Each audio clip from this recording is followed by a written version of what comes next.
시청자 여러분 안녕하십니까? BOA 뉴스투데이 시작합니다. 한국의 윤석열 대통령이 최근 대국민 담화를 통해 한국에 입항한 미국 항공모함 등을 겨냥한 중국인 연루 간첩 사건을 거론하며 관련법 개정이 야당의 반대로 막혔다고 주장했습니다. 미국 의회에서는 이와 관련해 사실 여부 확인이 필요하다면서도 중국의 위협에 대해서는 진지하게 인식할 필요가 있다고 강조했습니다. 이조은 기자가 보도합니다. 미국 공화당 소속의 리스카 상원 의원은 13일 VOA 기자 만나 한국의 윤석열 대통령이 최근 비상계엄 선포의 정당성을 주장하는 대국민 담화에서 미국 항공모함 등을 겨냥한 중국인 연루 간첩 사건을 언급한 데 대한 입장을 밝혔습니다.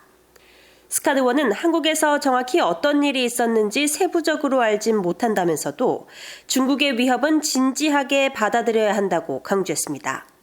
I know that Communist China is a despicable government, and whether it's in South Korea or in the United States or anywhere around the world, they are trying to destroy our way of life. Whenever anybody's talking about the actions of the Communist Chinese government, we have to take it seriously and do whatever we can to stop them. 스캇 의원은 그러면서 한국은 훌륭한 동맹국이며 한국을 계속 돕기 위해 할 수 있는 모든 것을 하고 싶다고 밝혔습니다. 트럼프 1기 행정부에서 주일 대사를 지낸 트럼프 당선인의 측근 빌 해거티 상원 의원은 VOA 기자 만나 윤 대통령이 거론한 중국인 연루 간첩 사건에 대한 질문을 받았습니다. 해거티 의원은 해당 부분에 대해선 아직 브리핑을 받지 못했다면서 신중한 입장을 밝혔습니다.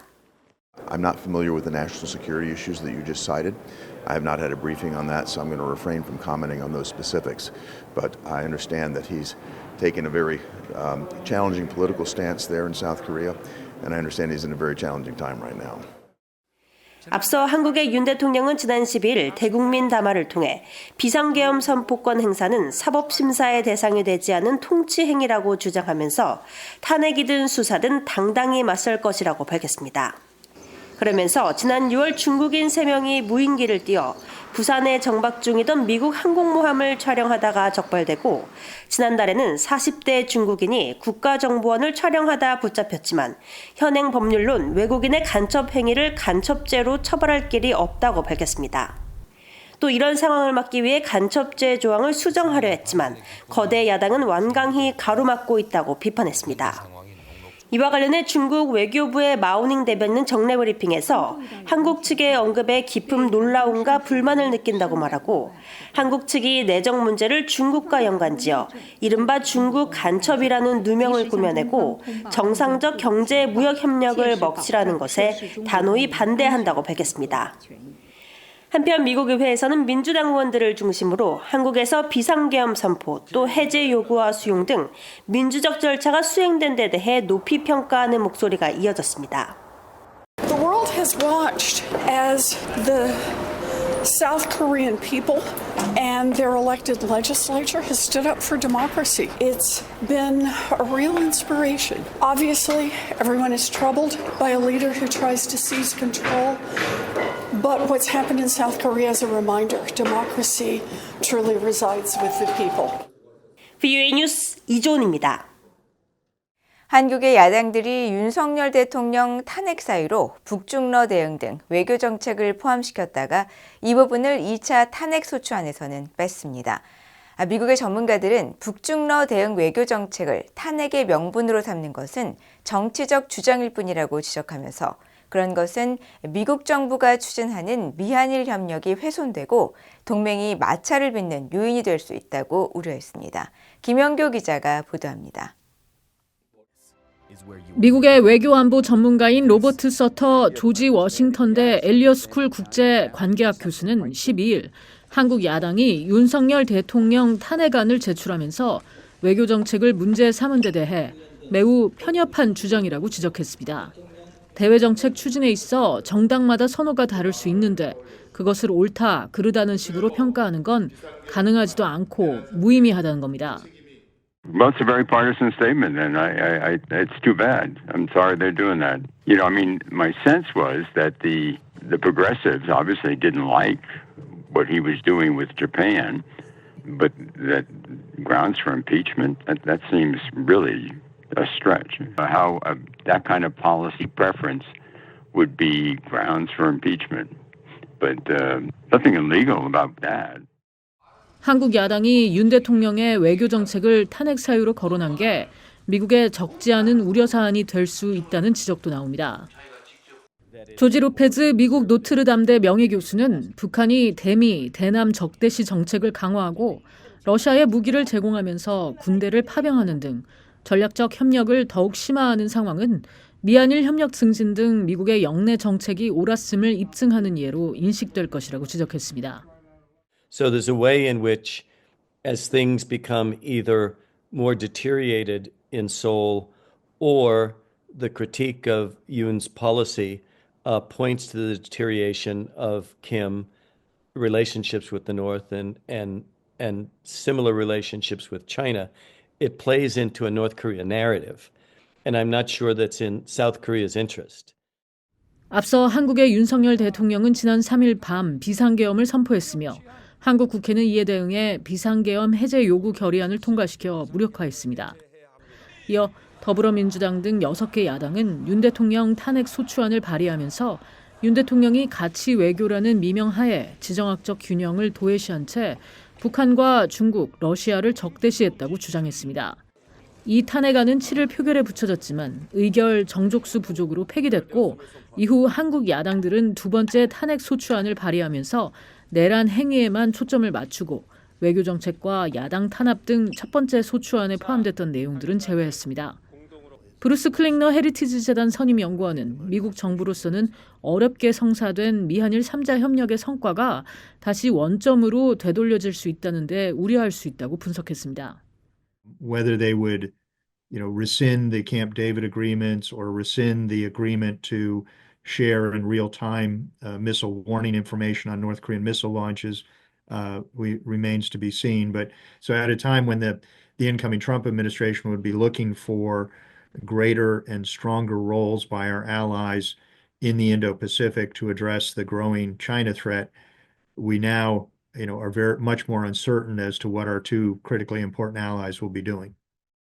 전문가들은 탄핵안에 이 같은 주장이 담긴 건 이번 사태로 집권 가능성이 높아진 한국 야권이 향후 다른 방향의 대외 정책을 추진할 가능성이 매우 높음을 시사하는 것이라고 진단했습니다.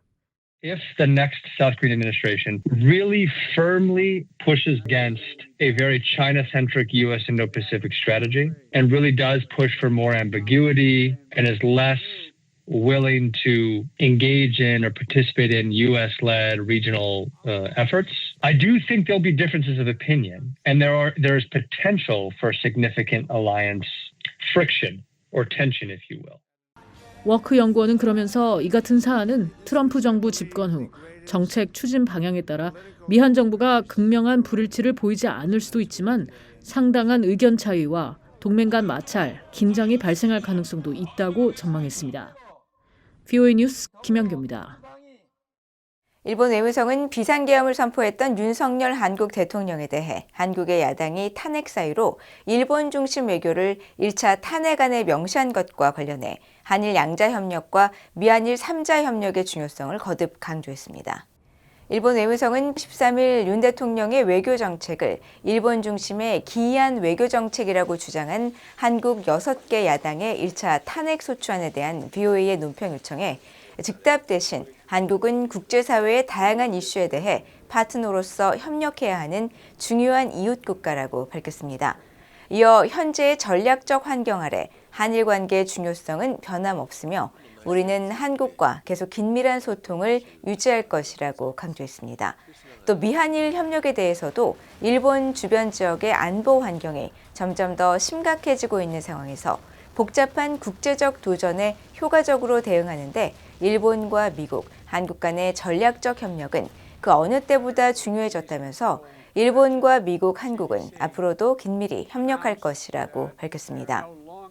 일본 외무성은 이어 한국의 혼란한 정국과 관련해서는 다른 나라 내정에 대한 언급은 삼가겠다면서도 한국 내 일련의 움직임에 대해 높은 관심을 가지고 면밀히 주시하고 있다고 밝혔습니다. 미국이 국제무대에서 우크라이나 침략 전쟁을 지원하는 북한을 강하게 규탄했습니다. 영국과 유럽연합 등 유럽의 주요 국가와 기구들도 북한군의 러시아 파병과 각종 무기 지원에 비판의 목소리를 높였습니다. 조상진 기자가 보도합니다. 오스트리아 빈에서 지난 12일 열린 상설 이사회에서 유럽 안보협력기구 OSCE의 미국 대표부는 북대서양 조약기구 나토 회원국을 대표해 성명을 발표했습니다. 미국 대표부는 성명에서 나토 회원국들은 벨라루스와 북한, 이란과 같은 국가들이 러시아의 우크라이나 침략 전쟁을 촉진하거나 지원함으로써 이를 연장시키는 모든 행위를 규탄한다고 밝혔습니다. 또 모든 국가들은 러시아의 우크라이나 침략 전쟁에 어떤 지원도 하지 말고 중국도 러시아의 전쟁 노력에 대한 모든 물질적, 정치적 지원을 중단하라고 촉구했습니다. 그러면서 러시아는 우크라이나에 대한 침략 전쟁을 즉시 중단하고 모든 군대를 완전하고 무조건적으로 철수해야 한다고 밝혔습니다.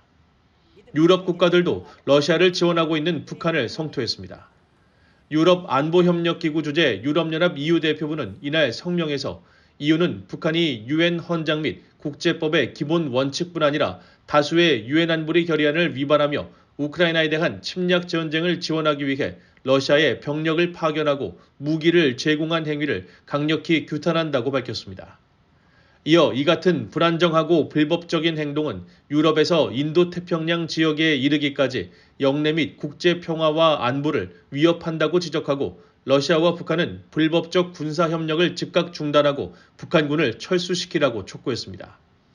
영국 대표부의 닐 홀란드 대사도 성명을 통해 북러 군사협력 심화에 깊은 우려를 표했습니다.